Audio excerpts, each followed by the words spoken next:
In this video, I'll show you my technique for painting dead trees using Corel Painter 12. So this is an example of a painting I did back in 2011. Spent, quite a bit of time drawing all these branches here, and I'll show you kind of my formula for doing this and what the best tools are for doing it. We won't really get into a background like this because it's, kind of a whole tutorial on its own. But I have a video on sunset sky painting that you can watch if you want to add this part into.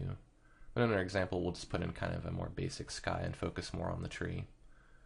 So I'm going to switch to a canvas I have here, just a blank canvas. It's 11 inches by 14 inches at 150 dpi. And you can use whatever size canvas you want. I recommend that you use a DPI of 150 or 300 if you're going to print. And we'll go ahead and just fill the background with a basic color here. We'll select the paint bucket tool and make sure that it's set to current color for the fill. And then for our sky color, let's go ahead and go with something that was kind of like that sunset sky. We'll hunt around for a color here till we find something we like. I think something like this will work for now, just an orange color. And I'm going to use the digital airbrush, make sure the opacity is set low. I'm going to darken the orange and shift it a little bit more towards red. Hit tab on my keyboard to make my palettes go away temporarily. And then at the top here I'm going to airbrush in just a light gradient of color here to kind of darken it. Then I'm going to hold down Alt on my keyboard and click on this original color, and I'm going to lighten it and shift it towards yellow a little more. And put in a lighter color towards the base. And then maybe just for the heck of it, let's throw in a kind of purplish color like this up here, but not too much. Just a hint. Something like that will work. And that's about all we need for our sky. Quickly to just evenly blend our sky, because you might notice if you use the digital airbrush, you might not even be able to see it in this video, but you might be able to see it on your screen. It leaves these weird blocky streaks when you use the brush. So sometimes that's good to blend out because it can show up really clear on a print. So we'll go to Effects, Focus, and Soften. What Soften does is it just blurs everything. We'll select Circular, and we'll set it to 5, just enough to make it disappear. And zoom in to make sure that you got all that blended. If it looks good, then we can move on. So now we'll move on to this tree here, make a new layer, and we'll call it trunk. So before we start painting the tree, I'm going to get into the fundamentals of how trees work, and feel free to jump ahead a little bit if you've already got this worked out. But trees are a fractal, and what a fractal is a pattern that repeats over and over again to make a more complex shape. So trees are fractals, clouds are fractals, lots of things are fractals, veins, lightning bolts. So a tree is essentially, you have this main unit, which is a trunk, and then off of that trunk there's a pattern. Generally it's the branches kind of alternate. So rather than here, I'll go over here and we'll go right and wrong. So this is the wrong kind of tree. You don't want all of the forking branches to come out from next to each other. I mean, unless you want it to look like a fern or something, in which case that's fine. But in most cases, it's really kind of random where these are placed, and they don't always come off of just the one side or the other. Sometimes they come and they start from the front of the tree or the back of the tree, and sometimes they curve around to one side or the other. So the way that the branches fork off is the first kind of pattern to this fractal. The next part is that the trunk is wider at the base than it is at the top, essentially, right? So if your branches are a repetition of your trunk, they too need to be wider at the base than they are at the tip. like so. So in this wrong example here, this would be an example of wrong.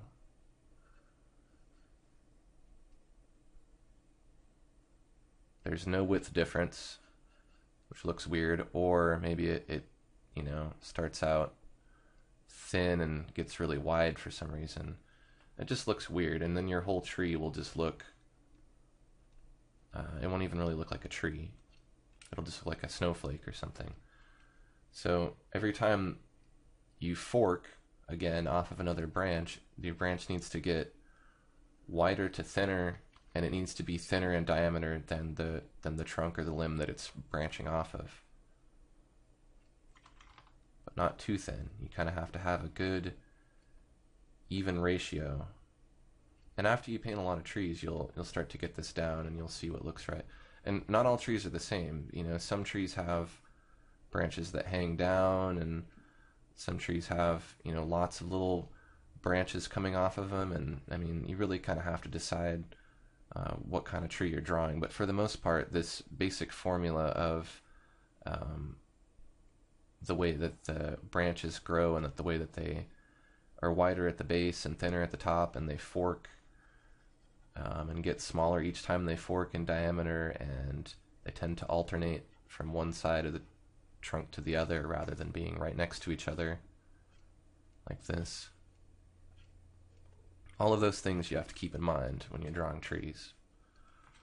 So go ahead and get some practice in here and start drawing some trunks. So this will be our trunk. So I'm using the custom Scratchboard tool for this because I find that it makes it really easy to press down hard and get a thick line, or press down light and get a thin line, or everything in between really easily, like so. I'm varying my pressure on my stylus. We'll go ahead and draw in a trunk here. And what I'm going to do is I'm just going to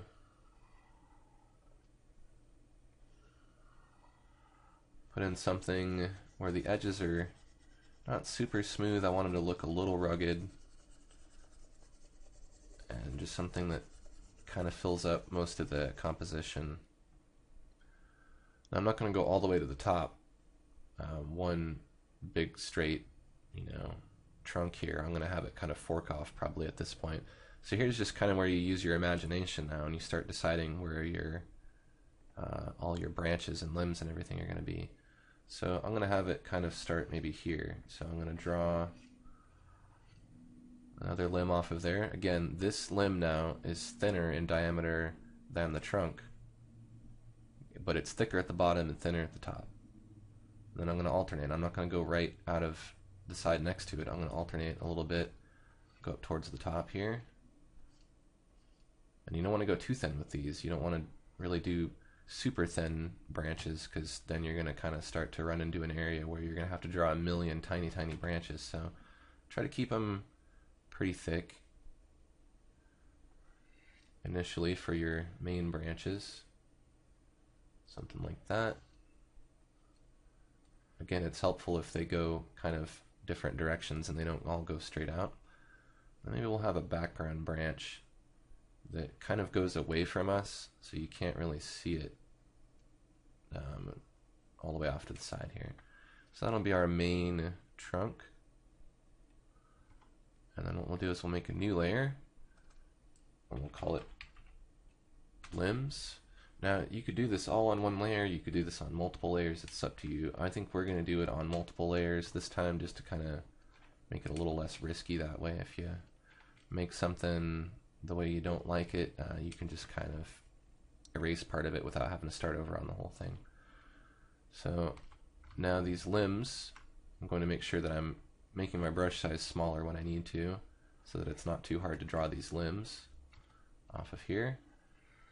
And these will be the next smallest branches. It takes a little effort to find the right brush size here. And then the branches need to overlap each other a little bit sometimes. It's kind of up to you how much you want them to overlap.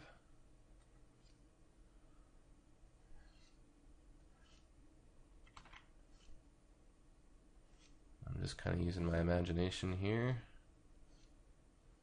Throw in some branches, just wherever I feel like they should be. And, you know, I'm not going off of any kind of example or anything. I'm just really just literally just throwing these in, and, you know, break the rules sometimes. Have some that do come out from right next to each other.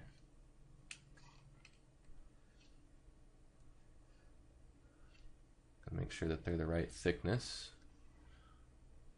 I don't want them to be too thin.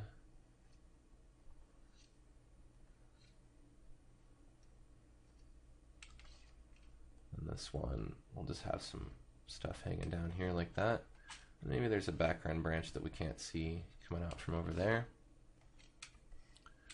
To make a new layer, call it branches. I know this is kind of semantics here because limbs are branches and branches are limbs, but you know, whatever. I'm not sure which is above the other in hierarchy. Maybe they're the same thing, who knows. But nevertheless, these will be the next smallest branches. So now it's going to get tricky because every time you fork here and draw new branches, that's multiplying the number of branches you're going to have to draw in the next round. So you're going to be here for a while if you want this thing to get really detailed. So what I recommend is you can do a couple things. One is you can hide the layer of your trunk, and that kind of isolates some things. So you know that you don't need to draw any tiny branches on your trunk. And as you move forward and you keep making these new layers, you can keep isolating them. That'll make it easier to see where you need to draw these branches. So on the branches layer, we'll start and we'll just kind of pick an area and we'll move through the whole thing so that we don't miss anything. So we'll start here, drawing some branches. Make them kind of jagged and kind of zigzaggy if you want. Sometimes when I'm trying to make really unique trees, I try to maybe make a, like a, I don't know, an S shape or a Z or a J or something, and then that way I know that the branches are going to come out really unique and not just, you know, static and all looking the same.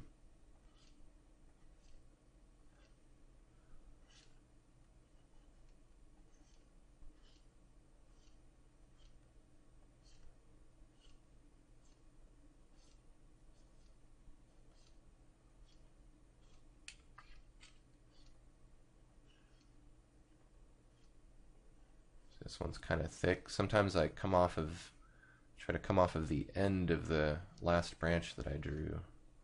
I kind of fork it from there. That helps sometimes too. So see, here's the end of this branch. It kind of comes to an awkward point, so I'm just going to extend off of it and then kind of fork near the tip there. It's kind of fun for me to do this. I find it kind of relaxing. You might find it kind of tedious, I don't know, but it's kind of fun to build these things. But really, once you figure out the formula and the fractal pattern, it makes it really easy to draw trees. And once you can draw trees, well, guess what? You can draw roots, and you can draw lightning bolts, and you can draw cracks in pavement or stone, because those are all the same identical fractal pattern more often than not. Again, clouds are fractals, so you know, if you figure out the basic cloud template shape, then you can use that to make any kind of clouds that you want without a whole lot of hassle. Trees are one of those things where I've been trying to find a way to make it faster to draw trees, but I realized that there aren't really a whole lot of shortcuts, because you kind of have to draw each one of these limbs, and you have to spend some time, even if it's a quick second or two, thinking about the direction that they go and what shape they take, and you know, whether or not they overlap other branches. It's kind of all these quick artistic decisions that you make that really make the piece interesting. Each one of these brush strokes, you know, people you know, kind of wonder why you chose to do them one way and not the other. I have a habit sometimes of not wanting these branches to overlap, so every now and then I try to just make sure that they do. And you want everything to kind of flow and kind of fan out also. Maybe that's something I didn't mention, where trees they're reaching out for the sun generally. They're not, you know, the branches aren't just going in random arbitrary directions, then that's not going to look right. So you do want there to kind of be a kind of flow like that, like a fan or something on these. And I guess I'm just kind of doing that naturally.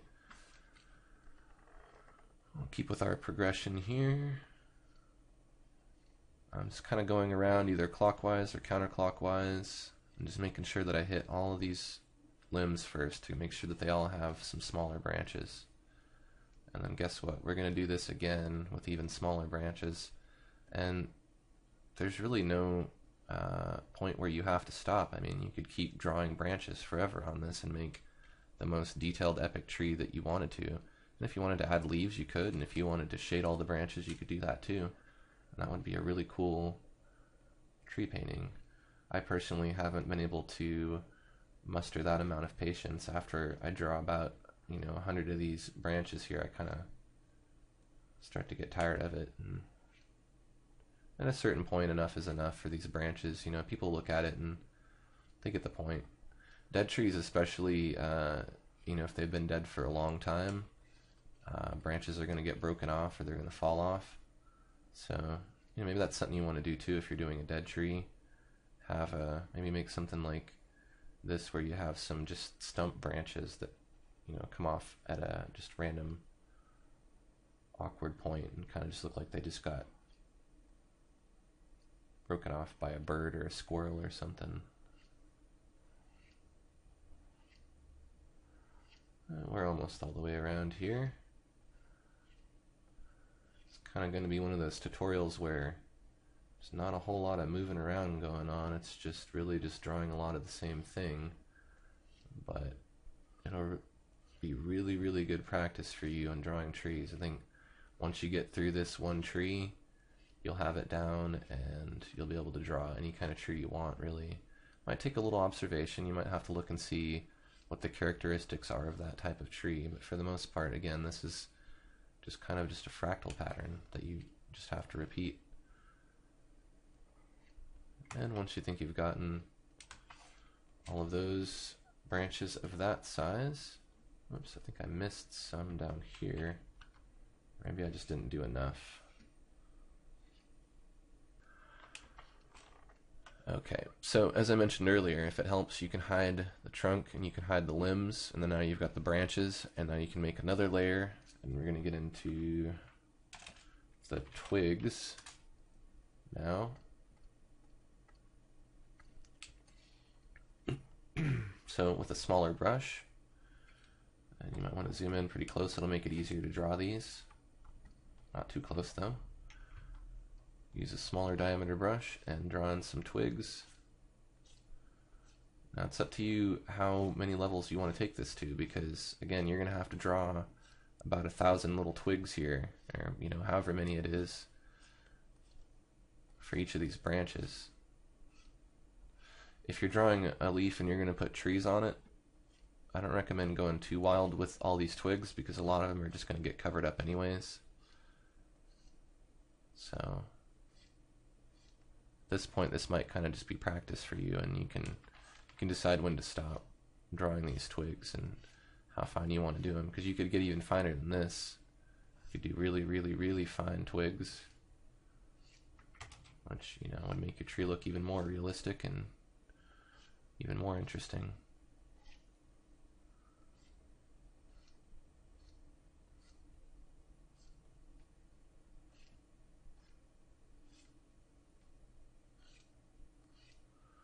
And if you want to see how this is looking, you can always bring back your limbs in your trunk and get a feel for how that's going to look and how long it's going to take you to move your way all the way around. In this example, I think I'm just going to go ahead and finish out maybe a couple of these clumps or something, and I'm not going to do all this because this video would be hours and hours long, and yes, it will take you that long to do, but you know what? It's in some ways is a little bit faster than other ways that you could paint these.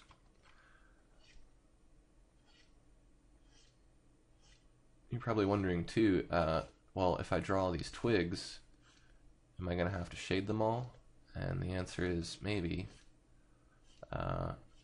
If you want to, you can, and it depends on what color your background is and what your lighting situation is. I find that when I look at trees and I look at twigs, unless I'm looking at them really, really close, in which case they don't look like little fine twigs, they look like big branches. If I'm looking at them from far away, the sky is usually so bright that it often silhouettes the finer twigs, the really small ones, to where me, perceptually, they just kind of appear black or really dark.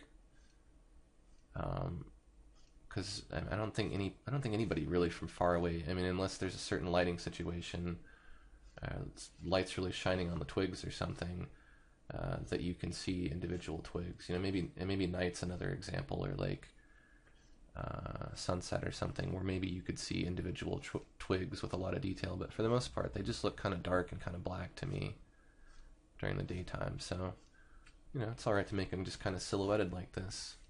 We'll of course go through and add some detail to the trunk, because the trunk and the main branches do stand out quite a bit, and they need detail and color. You can't just do all your trees black.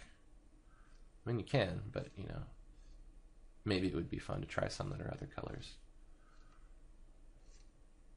So I said I wasn't going to do all these branches, and I really want to, but I'm not gonna. Let's do some finer twigs. I don't know what to call these because I've run out of synonyms for branches. So let's call this Twigs 2. And just for example's sake, I'm going to put in some really, really fine twigs here. I'm going to use a small brush. Can't go any smaller than 1, it looks like. So you just have to use really light pressure here. If you're working with a higher resolution or a larger sized canvas, you might be able to get some thinner diameter brushes. But it looks like in this case, for this size, 1 is as small as I can go.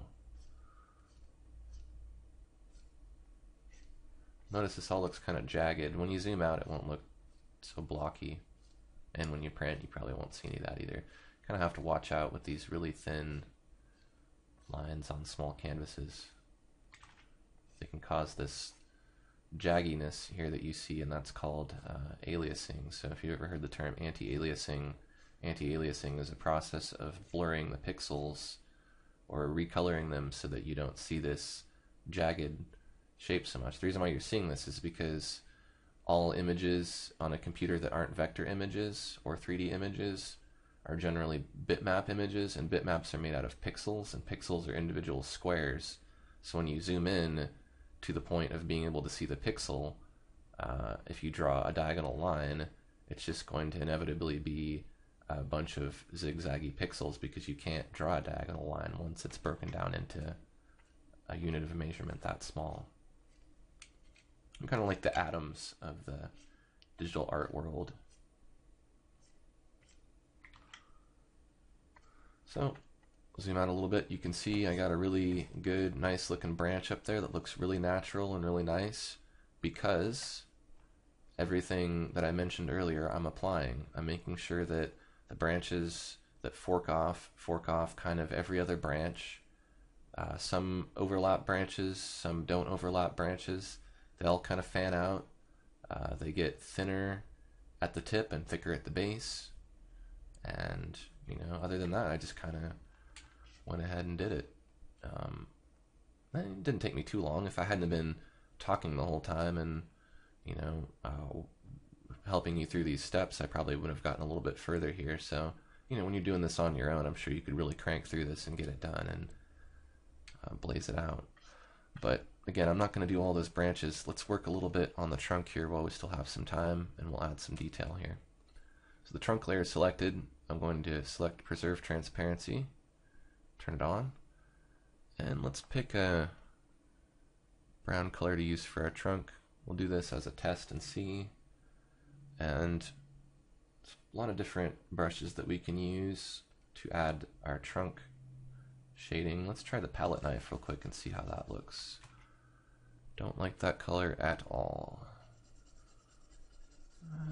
Something like that is a little bit better. Also, the problem is if you have color variability turned on, I want to keep that pretty low. That's why my color wasn't coming out the way I wanted it to. There we go, that's better. So I'm going to go through, and on my trunk, I'm going to pick a side where the light's coming from, and in my mind it's coming from the right side. And I'm going to just go ahead and scrub in. And again, if you need to hide some of these layers to be able to see which one your trunk was, that'll make it easier. So I'm going to shade all of these as if they were three-dimensional objects. Cylinders is what they would be.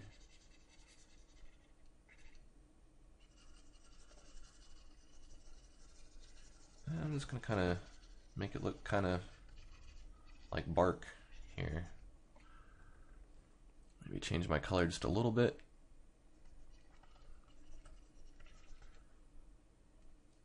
A little bit more noticeable there, and add some kind of variations in the color.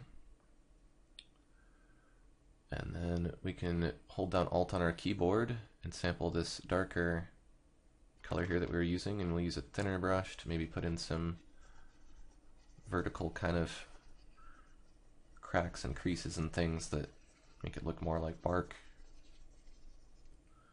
We'll blend that a little bit with the coarse oily blender, and we'll turn our paper scale and our paper texture up, see what kind of results we get. It's going to blend kind of straight up and down. If we're getting this paper texture here, then we're getting something that we want. If you're not getting the paper texture, you might have to play with that setting a little bit. Careful not to blend too close to your edges. If you blend from the edges, you'll pull this white in, which it's unfortunate that that happens with Painter, but it does, so stay away from your edges. We got something like that now for our trunk. Let's add some texture to it with a custom sponge, and again select this same dark color here by holding down Alt. I think 29 is a good setting for our sponge. We'll use a good size sponge like this and just brush over it once to add some texture. I'll zoom in and you can see what that did. It added a lot of really cool wood texture to this now. So there is our trunk. And I'm noticing that I accidentally put a little too much light on this left side, so I'm going to sample some of this dark color and just add the shadow back in a little bit on the side. That looks a little better. If you want to, you could add some environment color too. You could sample your background color here, gray it down a little bit, and then throw in just a little hint along the side of the trunk there. That'll kind of make it look a little more natural. Turn on our limbs next and add some shading to those. So again, we'll use that same palette knife and we'll sample our tree color here. And here and there, just throw in some highlights on these branches. From here on out, we don't have to really worry too much about them because, as I mentioned earlier, to me, when I'm looking at branches, in most environments, the sky is usually so bright that it makes the branches kind of silhouetted. So they tend to look kind of darker, to me at least, as they get smaller. If you wanted to, I mean, you could really go through and make these any color that you want. You have to pay attention to, see, I'm talking and I'm not paying attention here. You have to pay attention to what side you put your shadows onto, and you want some branches to look like they're coming out of the front of the tree too. Some branches are going behind other branches, some branches are in front. Throw that texture over it again with the custom sponge, sampling our background color with Alt.